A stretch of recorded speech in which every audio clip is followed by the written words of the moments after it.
انسان عالم بالا سے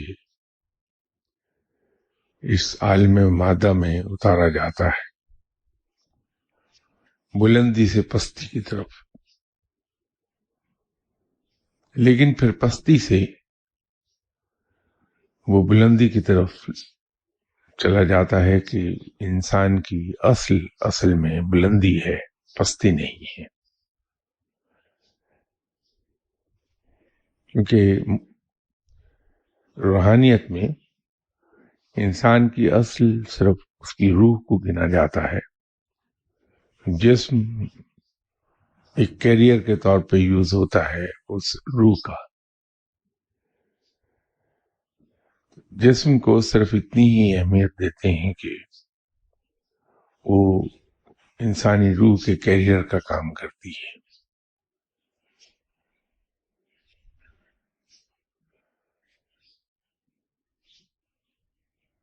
ہم لوگ اپنے آپ کو، مولانا روم کا کہنا یہ ہے کہ انسان اپنے آپ کو خاکی پتلا کہتا ہے، اس لیے کہ رب تعالیٰ نے فرمایا کہ اس انسان کو کنکتی ہوئی مٹی سے ہم نے بنایا۔ لیکن مولانا روم کا کہنا یہ ہے کہ بے شک اس کا جسم مٹی سے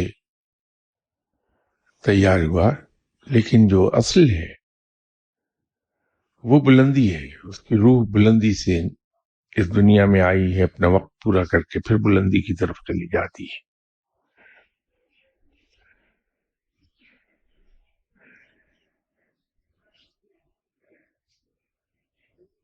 انسان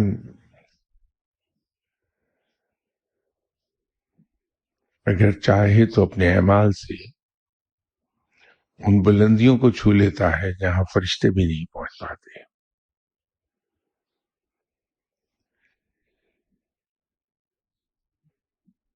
جس طرح سے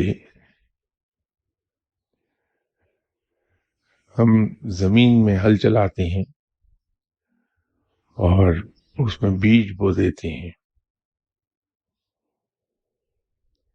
لیکن اس سے جو پھل ہے وہ ہمیں بلندی کی طرف ملتا ہے، اور اس پھل کا ذائقہ بہت عمدہ ہوتا ہے۔ اسی طرح انسان اپنے اعمال میں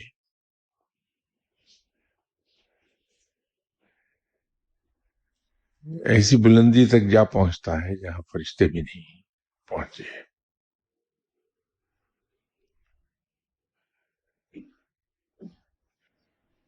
اور انسانی اعمال میں جس چیز کو ایک بنیادی دخل حاصل ہے، خوف خدا اور خدا ترسی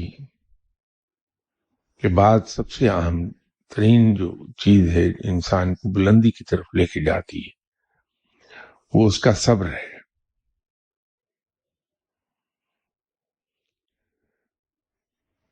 جب ہم صبر کرتے ہیں مختلف چیزوں پر،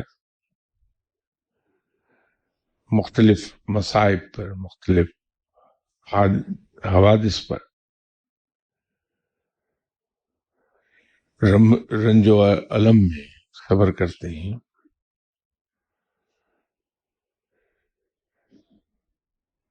اس سے انسان کا بگڑتا کچھ نہیں، بنتا سب کچھ ہے۔ بالکل اسی طرح جس طرح زمین پر بے پناہ بارشیں بھی ہوتی، طوفانی بارشیں، دریا اور سمندر کے طوفان بھی آتے ہیں، زلزلے آتے ہیں، لیکن زمین اپنی جگہ قائم و دائم رہتی ہے، اس کا کچھ بگڑتا نہیں کہ وہ اسے بڑے استقلال کے ساتھ سہ جاتی ہے زمین، اس کا بگڑتا کچھ نہیں ہے۔ جنگل میں آگ لگ جاتی ہے، جو قدرتی جنگلات ہیں، اور گرمی جب شدت کی ہوتی ہے تو جنگلات میں آگ لگتی ہے۔ بظاہر ہمیں ایسا لگتا ہے کہ اس آگ سے یہ جنگل تباہ ہو گیا، لیکن یہ قدرت کا ایک نظام ہے کہ جن جنگلات میں آگ لگتی ہے اور وہ جنگل جل جاتے ہیں، اس کی راکھ سے جو نیا جنگل جنم لیتا ہے وہ پہلے سے کہیں زیادہ سبز و شاداب اور گھنا ہوتا ہے۔ تو اسی طرح انسان پر جب مصیبتیں آتی ہیں، غم میں مبتلا ہوتا ہے، حالات اس کے لیے دشوار ہوتے ہیں، تو ہر مشکل میں سے جب انسان نکلتا ہے صبر کر کے، تو پہلے سے کہیں زیادہ وہ دانشور ہوتا ہے، اس میں بصیرت بڑھتی ہے، اور اس کی بعد کی زندگی پہلے سے کہیں زیادہ بہتر ہوتی ہے۔ لیکن اس میں شرط یہ ہے کہ انسان صبر کا مظاہرہ کرتا رہے۔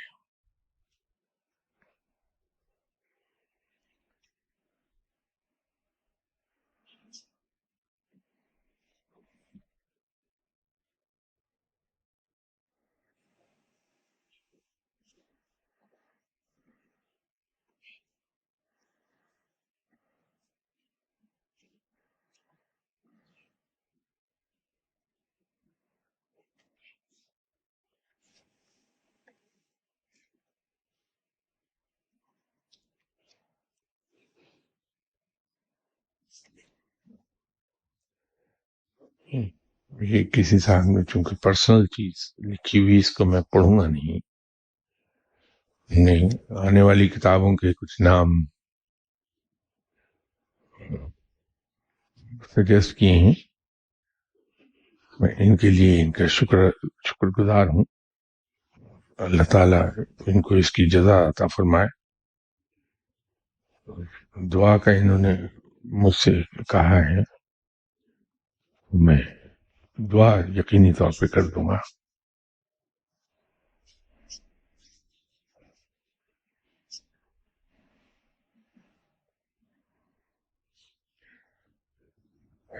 کسی صاحب نے بہت ہی عمدہ سوال ہے کسی کا، ابن عربی صاحب نے اپنی کتاب روحانی افکار میں تحریر کیا ہے، اس تک سفر، اس میں سفر، اس سے سفر۔ اس کی وضاحت کے لیے مجھے کہا ہے، میں بشرط زندگی اگلی اتوار اسی کا ذکر کریں گے۔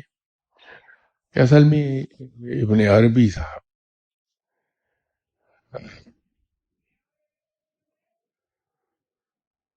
ایسے بلند پایا بزرگ گزرے ہیں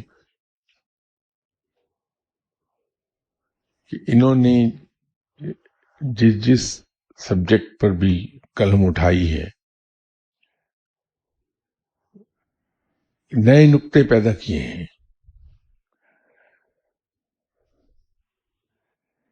ان کے افکار بہت ہی خوبصورت اور تحقیق کا پہلو لیے ہوئے ہیں۔ صرف یہی نہیں بلکہ اس کے علاوہ بھی اور بھی جو ان کے ورکس ہیں وہ کمال کے ہیں۔ کوشش کریں گے کہ ابن عربی صاحب کے ورکس کے سلسلے میں کچھ تفصیلی گفتگو ہو سکے یہاں، انشاءاللہ تعالی کمنگ سنڈے بشرط زندگی اس پہ ضرور بات کریں گے انشاءاللہ۔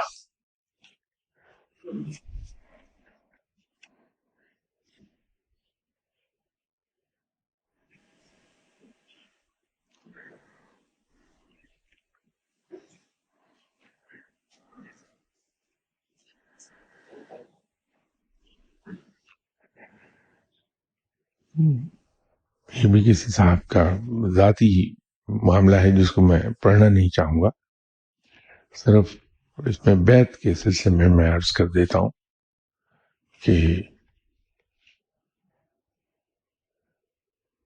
بیعت کرنا پہلی تو بنیادی چیز اس میں یہ ہے کہ وہ آدمی دوسروں کو بیعت کرے جو خود کوئی اچھا ہو، کسی مقام پر پہنچا ہو، عقل و دانش میں، علم میں، روحانیت میں، فہم و فراست میں ایک مقام رکھتا ہو تو وہ دوسروں کو بیعت کرے۔ مجھ جیسا انسان جو گناہوں میں تو نام پیدا کر سکا لیکن نیکی میں، نیکی سے بالکل ہی عاری ہے، وہ کسی کو بیعت کر کے کیا کرے گا، کیا دے گا کسی کو؟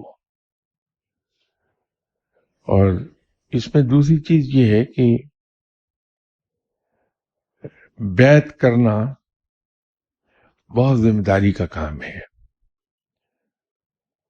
یہاں بیعت کے سلسلے میں جب گفتگو ہوئی تو میں نے عرض کیا تھا کہ بیعت ون وے ٹریفک نہیں ہے، یہ ٹو وے ٹریفک ہوتی ہے۔ جس طرح بیعت کرنے والا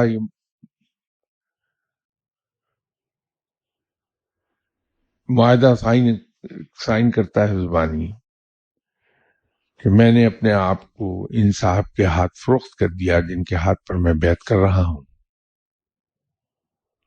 اسی طرح بیعت لینے والا شخص یہ ذمہ داری قبول کرتا ہے کہ وہ جن کو بیعت کر رہا ہے ان صاحب کی تربیت کرے گا، ان کو علم سکھائے گا۔ یہ بہت ذمہ داری کا کام ہے۔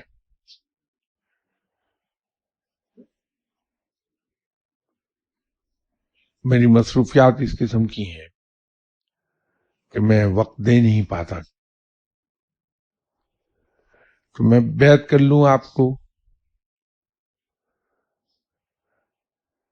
آپ کی نہ تربیت ہو سکے گی، نہ آپ کو کوئی علم حاصل ہو سکے گا، تو اس کا فائدہ کیا ہے؟ ہاں البتہ یہ ضرور ہے کہ دروازے سب کے لیے کھلے ہیں، کوئی آ جائے، سلوک سب کے ساتھ یکساں ہوتا ہے، جو کچھ ہے وہ سب کے لیے اویلیبل ہے۔ کسی نے بیعت کی ہے، کسی نے بیعت نہیں کی ہے، کوئی دوست ہے، کوئی دشمن ہے، خیر خواہ ہے، بدخواہ ہے، کہیں کسی کے ساتھ کوئی تفریق نہیں ہے، تو جو کچھ ہے وہ اویلیبل ہے، کیونکہ یہی وہ ٹائم ہے جو میں لوگوں کے لیے مخصوص کیے ہوئے ہوں، خلق خدا کے لیے۔ کوئی بھی آ جائے تو بیعت کر کے آپ اپنے آپ کو باندھنا کیوں چاہتے ہیں، پابند کیوں کرنا چاہتے ہیں، جبکہ اپنے آپ کو آزاد رکھتے ہوئے بھی آپ کو وہی کچھ مل جائے گا جو بیعت کے بعد ملنا ہے۔ آزاد رہیے اور لطف لیجیے۔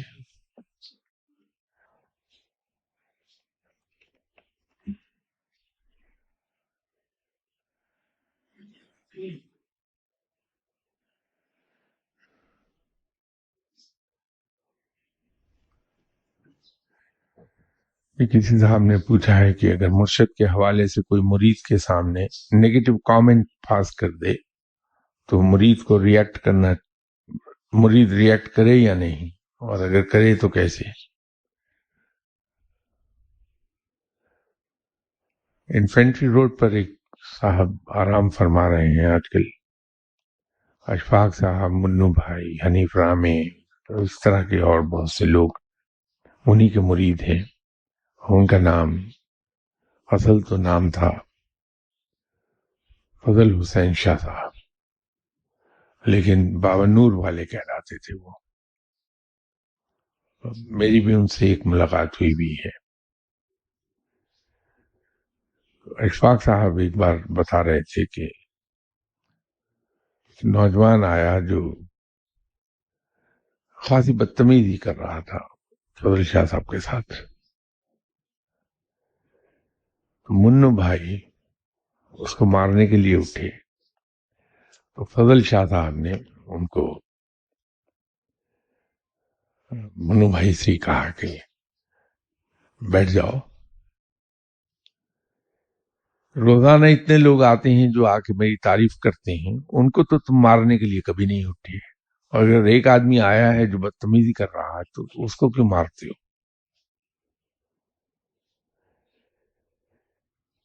میرے نزدیک تو یہ ہے کہ ہر شخص کو اپنی رائے قائم کرنے کا حق ہے.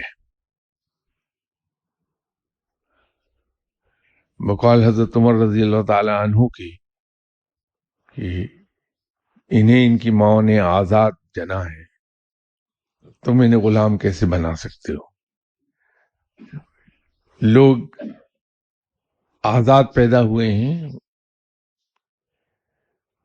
ان کا یہ حق ہے کہ جس کو جیسا سمجھیں ویسی اس کے بارے میں رائے قائم کریں. جب انہیں رائے قائم کرنے کا حق ہے تو اس رائے کے اظہار کا بھی انہیں حق ہے. تو اگر کوئی صاحب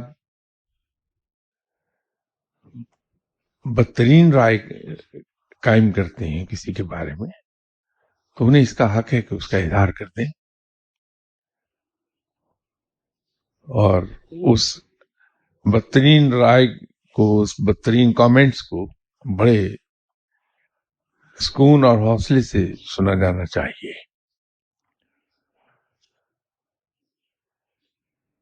یہ تو ایک جنرل لائف کی بات میں کر رہا تھا، لیکن مرشد کے بارے میں اگر کوئی کامنٹ کرتا ہے تو اس کا آسان ترین طریقہ میرے خیال میں یہ ہے کہ انسان اس سے ریکویسٹ کر دے بہت پولائٹلی، صاحب میرے مرشد ہیں، آپ کی رائے کا میں احترام کرتا ہوں، لیکن اپنی اس رائے کا میرے سامنے اظہار نہ کیجیے کہ میری دل آزاری ہوتی ہے. معاملہ ٹھیک ہو جائے گا.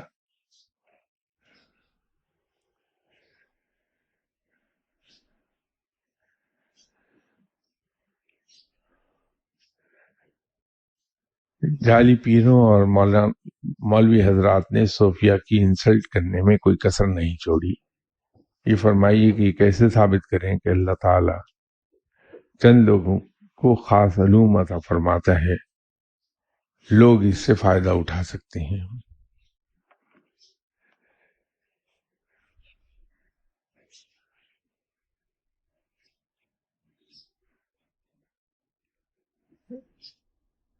انگریزی کا ایک پروورب ہے، the test of pudding is in eating.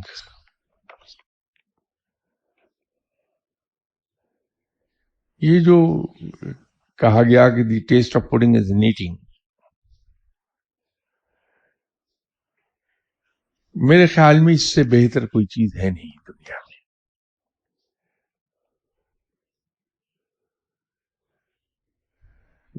جہاں چراغ جلے گا وہاں روشنی ضرور ہوگی.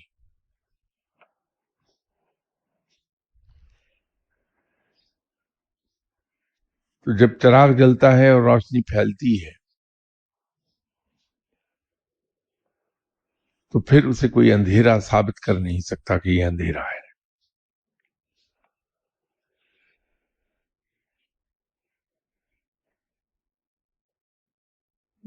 جو لوگ صوفیہ کرام کو اچھا نہیں سمجھتے وہ ان کا حق ہے، وہ حق انہیں دیجیے. رب تعالیٰ کا اپنا ایک نظام ہے کہ وہ حق کو ثابت کر دیتا ہے. صرف صبر اور وقت کی بات ہے. رب کو ہی ثابت کرنے دیجیے کہ کیا صحیح کیا غلط.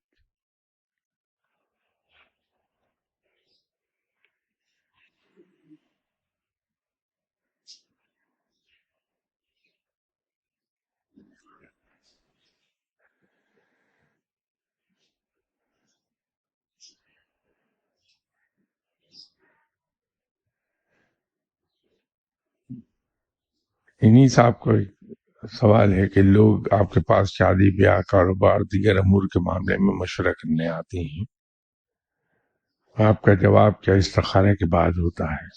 کیونکہ مولوی حضرات کہتے ہیں استخارہ کرو، اور انہوں نے خالی جگہ چھوڑ کے کہا کہ اس قسم کے لوگوں کے پاس نہ جاؤ۔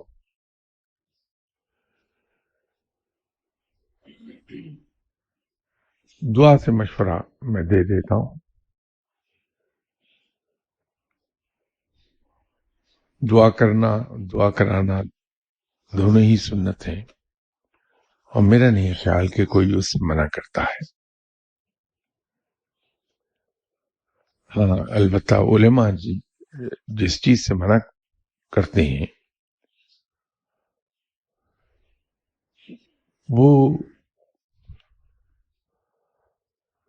دعا کے علاوہ اور قسم کے علوم ہیں۔ دعا سے کوئی عالم منع نہیں کرے گا۔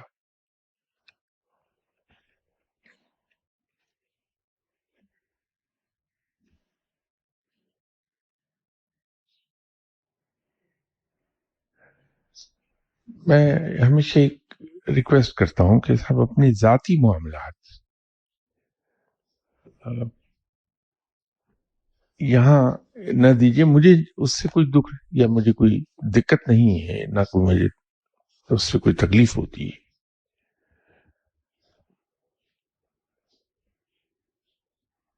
ذہنی طور پر شاید میری تربیت اس انداز میں ہوئی ہے کہ میں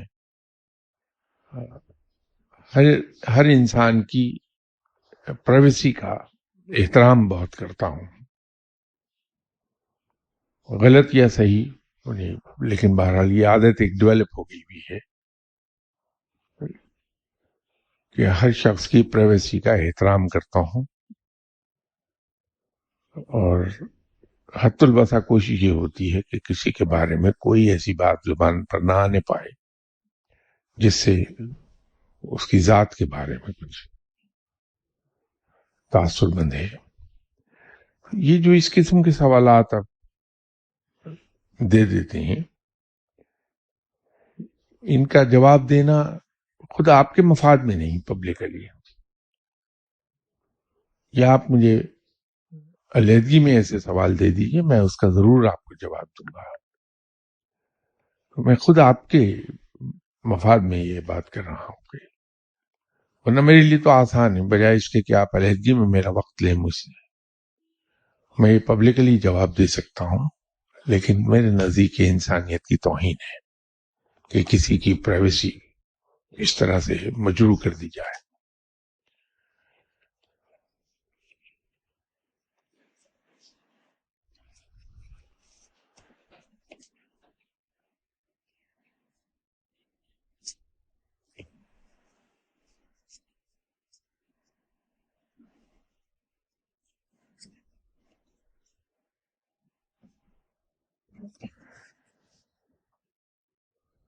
کسی صاحب نے فرمایا کہ رزق کی تنگی کی وجہ میاں یا بیوی کسی ایک کی وجہ سے ہوتی ہے۔ کہتے ہیں کہ رزق عورت کی قسمت کا ہوتا ہے، کیا ایسا ہی ہے؟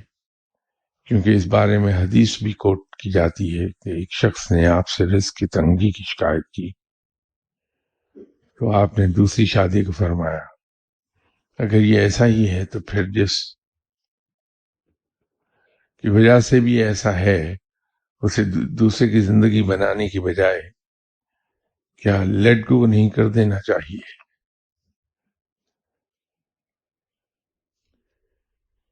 میں اس کا جواب عرض کرتا ہوں، لیکن اس سے پہلے اگر آپ میرے ایک سوال کا جواب دے دیں کہ اگر بیوی یہی محسوس کرے کہ اس شوہر کی وجہ سے مجھ پر رزق کی تنگی ہے تو پھر وہ کیوں نہ طلاق دے دے شوہر کو؟ زیادتی ہے۔ بات یہ ہے کہ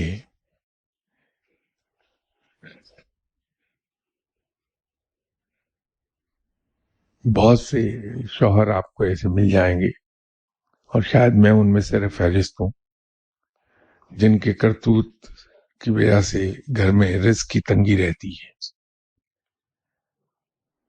تو اس کا کیا کریں گے؟ بیوی پر تو الزام دے دیا بڑی آسانی کے ساتھ، لیکن اپنے بارے میں کیا کروں گا میں؟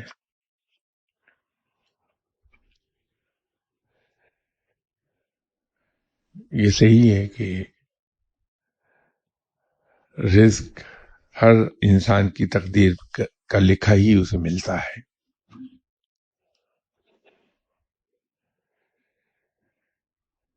اب اگر ایک شادی ہوئی اور بیوی ایسی مل گئی جس کی تقدیر میں رزق وافر نہیں لکھا، دوسری کر لی، تیسری کر لی، چوتھی کر لی، اس کے بعد کیا ہوگا؟ یا تو کچھ ایسا آلہ ایجاد کیا جائے کہ شادی کرنے سے پہلے اس بچی کے ماتھے پر اس آلے کو رکھ کر ریڈ کر لیا جائے اس کی تقدیر میں رزق کتنا لکھا ہے، تو پھر شادی کر لی جائے.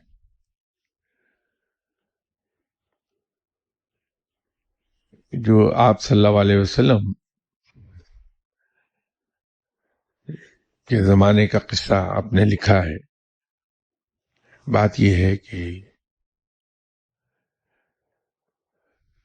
وہ یہ نہیں ہے کہ رزق کی فراوانی یا رزق کی تنگی بیوی کی وجہ سے ہوتی ہے. اس کا مقصد یہ تھا جو میں نے ابھی عرض کیا کہ ہر شخص کی تقدیر میں اس کا رزق لکھا ہے. کچھ لوگوں کی تقدیر میں رزق بہت وافر ہے، کچھ کی اتنا وافر نہیں ہے. تو اور پھر ایک کی بجائے دو ہو گئے تو رزق اسی حساب سے رب تعالیٰ دے گا. دو کے بجائے جب تین ہو گئے تو رزق اسی حساب سے آئے گا. پھر جو افراد بڑھیں گے رزق اسی حساب سے آئے گا. اس کے پیچھے فلسفی یہ ہے، اس کا مقصد یہ نہیں ہے کہ جس شخص کی تقدیر میں وافر رزق نہیں ہے اسے گھر سے نکال دیا جائے. اس کا دوسرا طریقہ یہ ہے کہ رب تعالیٰ کے حضور دعا کی جائے کہ یا اللہ ہم پر رزق وسیع کر دے. یہ ہم کبھی نہیں کہتے. آپ کبھی دیکھیے دعا مانگتے ہوئے لوگوں کو رزق کے بارے میں. یہ تو دعا میں مانگتا ہوں کہ یا اللہ مجھے ترقی دے دے، یا اللہ مجھے ٹرانسفر کر دے، یا اللہ اس پوسٹ سے دوسری پوسٹ پر مجھے لے جا.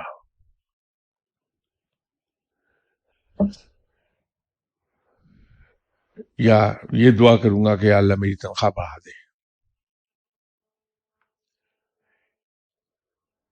تنخواہ یہ روز آپ بھی دیکھتے ہوں گے، میری مشاہدے میں بھی آتی ہے بات کہ ہم نے ترقی کی دعا کی، ترقی ہو گئی، تنخواہ دگنی تگنی ہو گئی، لیکن تنگ دستی پہلے سے بڑھ گئی. یہ اکثر ہوتا ہے. تنخواہ کے بڑھنے کی دعا کی، پروردگار نے قبول فرما لی، تنخواہ بڑھ گئی، تنگ دستی مزید ہو گئی، رزق کی تنگی آ گئی. اس کی وجہ یہ ہے کہ ہم جب رب کو یہ سجیسٹ کرتے ہیں کہ تو وہ کر جو ہم چاہ رہے ہیں، انڈائریکٹلی ہم جب اس کو کہتے ہیں ہماری ترقی کر دے، تو ہم رب کو یہ سجیسٹ کر رہے ہوتے ہیں کہ تو ہمارے لیے یہ کر دے. جبکہ سب سے بہتر جاننے والا رب ہے،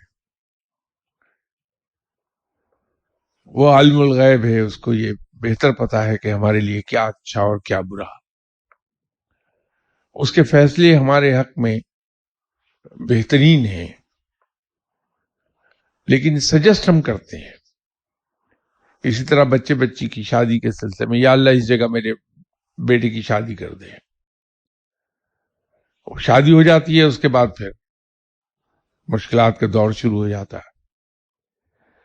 تو اگر اس کی بجائے ہم رب تعالیٰ سے یہ کہہ دیں کہ یا اللہ تم مجھ پر رزق وسیع کر دے، یا پروردگار تم مجھے اس جہاں میں بھی اور اگلے جہاں میں بھی باعزت کر دے، مسئلہ حل ہو گیا. اس دعا کے بعد کسی اور دعا کی ضرورت رہتی نہیں. لیکن یہ دعا ہم نہیں مانگتے، تو پھر ہمارے لیے مشکلات پیدا ہوتی ہیں.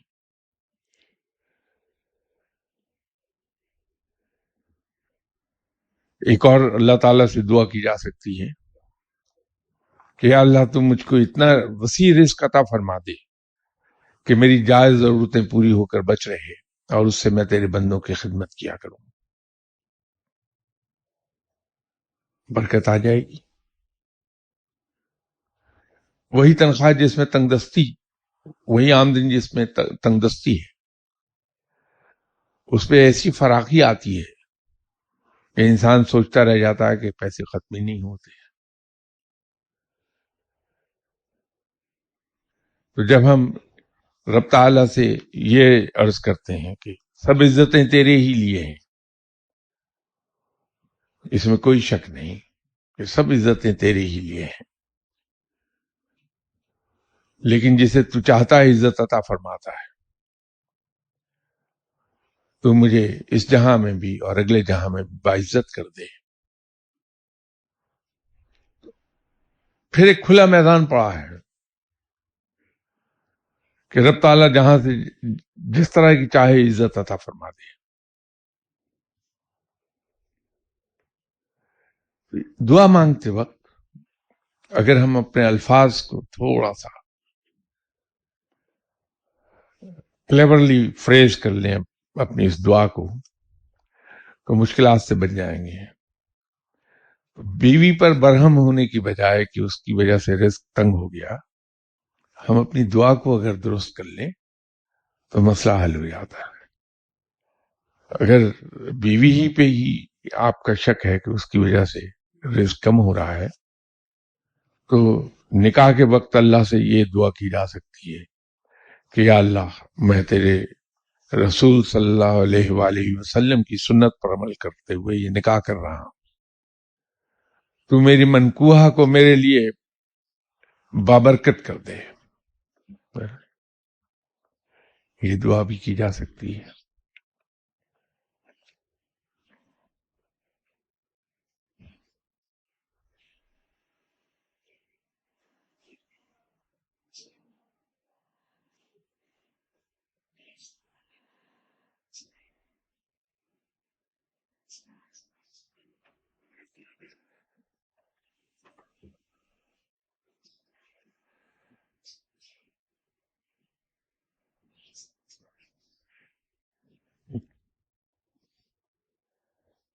کسی صاحب نے لکھا ہوا ہے کہ میں نے قرآن میں پڑھا ہے کہ آنکھیں اندھی نہیں ہوا کرتی، بلکہ سینے میں جو دل ہے وہ اندھے ہو جایا کرتے ہیں۔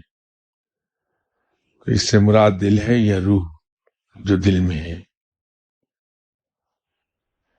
کیا انسان کی سوچ کا تعلق بھی دل سے ہے؟ اس موضوع پر میرا خیال ہے کافی گفتگو ہوئی بھی ہے۔ آپ اگر یہاں صابر صاحب سے یا ٹیپو صاحب سے فرما دیں گے تو وہ آپ کو لیکچر نمبر بتا دیں گے، اس کی سیریز بھی آپ کی خدمت میں پیش کر دیں گے فری آف کاسٹ، کیونکہ ان سب باتوں کو میں اگر دہراؤں گا تو سب کا وقت ضائع ہوتا ہے۔ لے لیجیے، اگر اس کے باوجود اس میں کچھ آپ کو کلیریفیکیشن کی ضرورت ہے تو وہ آپ مجھے فرما دیں، میں ضرور اس سلسلے میں عرض کر دوں گا۔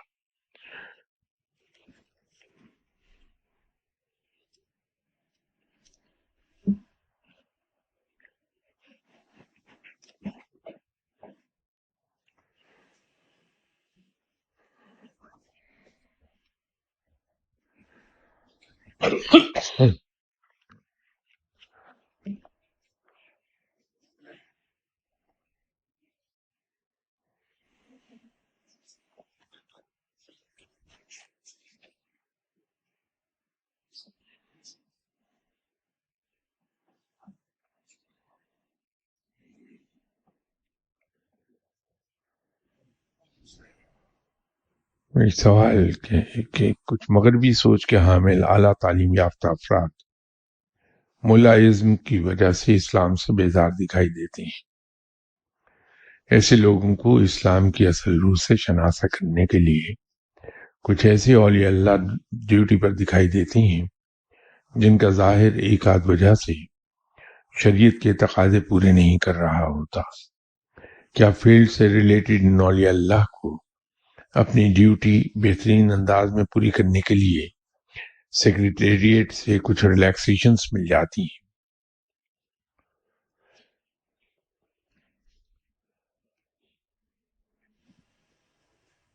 پہلی بات تو یہ ہے کہ صاحب یہ کوئی زیادہ اچھی بات نہیں ہوگی کہ ہم اس ٹرم کو پروموٹ کریں، ملازم کی ٹرم کو. یہ خاصی ڈیروگیٹری ہے، ایسا ہونا نہیں چاہیے. ہم لوگ جس مولوی کا حقارت سے ذکر کرتے ہیں،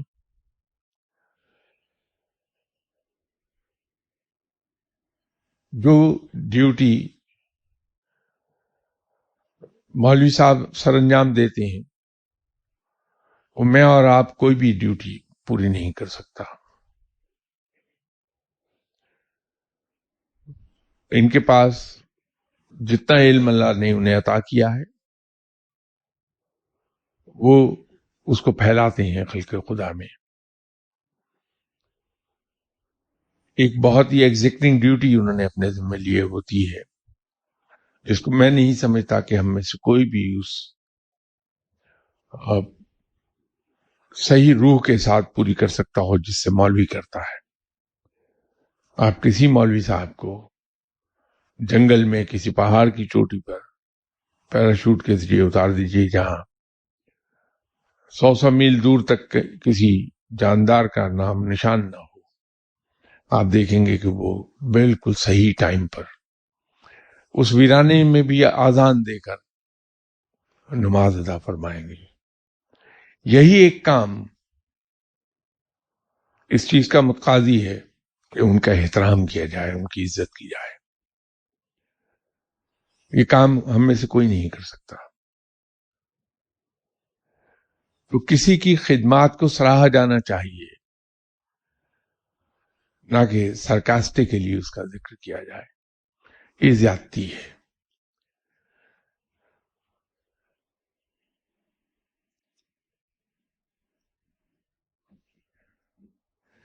باقی رہ گئی یہ بات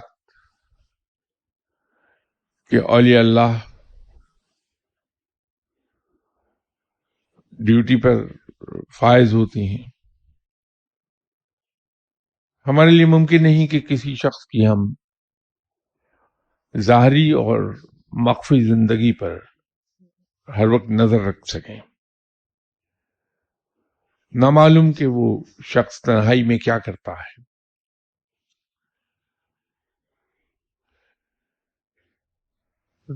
تو کسی پر گمان کرنا بعض کا شرمندگی کا باعث ہمارے لیے بن جائے گا کہ وہ اندر سے کیا نکلے اس کے بارے میں کسی کو نہیں پتا. تو ہم کسی کے ظاہر سے متاثر نہ ہوں، بلکہ اس کا فیصلہ رب پر رہنے دیں کہ رب اس آدمی کو کیا سمجھ کر کیا انعام دے رہا ہے، یا ادر وے راؤنڈ. یہ رب کا فیصلہ ہے، ججمنٹ رب کے پاس ہے.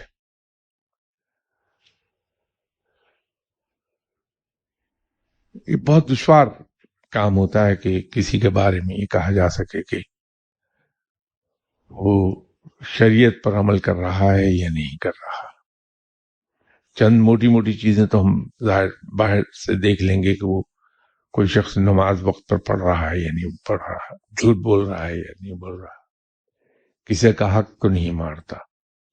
لیکن عجیب بات یہ ہے کہ ہم جب کسی کو ایویلویٹ کر رہے ہوتے ہیں تو جو چیزیں رب تعالیٰ نے سب سے زیادہ ناپسند فرمائی ہیں، جس کی کوئی معافی ہے ہی نہیں انلیس کہ دوسرا شخص معاف نہ کر دے، ہم اس کو کوئی اہمیت نہیں دے رہے ہوتے. یتیم کا مال کھانے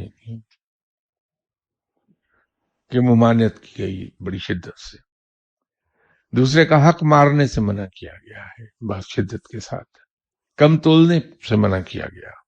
اس بہت سی چیزیں لیکن ہماری نظر اس پر نہیں ہے. ہم چند ظاہر چیزوں پر فیصلہ کر لیتے ہیں، جبکہ رب کے معاملات معلوم نہیں کیا ہیں، وہ مجھے تو نہیں پتا، اور میرا خیال ہے کسی انسان کو پتہ نہیں چلے گا کہ رب تعالیٰ کس طرح سے پرکھتا ہے انسان کے اعمال کو، انسان کو کیسے پرکھتا ہے، وہ کن باتوں پر انعام عطا کر دیتا ہے. اسی ان قصوں میں اگر ہم نہ پڑھیں تو بہتر رہ جائے گا، اور ہم بھٹکیں گے نہیں اس سے.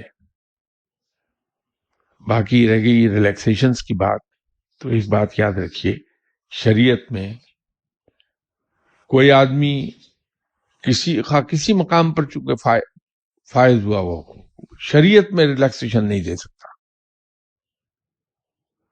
نماز کی معافی آپ صلی اللہ علیہ وسلم کو بھی نہیں ہوئی، حالانکہ رب کے بعد سب سے بڑی ہستی ہے. آپ صلی اللہ علیہ وسلم سے زیادہ دیندار کوئی ہو نہیں سکتا، آپ صلی اللہ علیہ وسلم سے زیادہ اللہ کے دین کو سمجھنے والا کوئی نہیں ہو سکتا. لیکن وہاں بھی نماز کی معافی نہیں ہوئی، روزے کی معافی نہیں ہوئی. شریعت میں ریلیکسیشن نہیں ہے. تو یہ جس کو آپ نے سیکریٹریٹ کا نام دیا، وہاں سے ریلیکسیشن کیا مل جائے گی؟ کسی کو سوال ہی نہیں پیدا ہوتا. پھر شریعت میں کوئی ریلیکسیشن دے سکے وہ نہیں ممکن. انشاءاللہ تعالی اگلی اتوار آپ سے بشر سے زندگی ملاقات ہوتی ہے، اور جناب محمد ابن عربی صاحب کی تصنیفات پہ بات کرتے ہیں.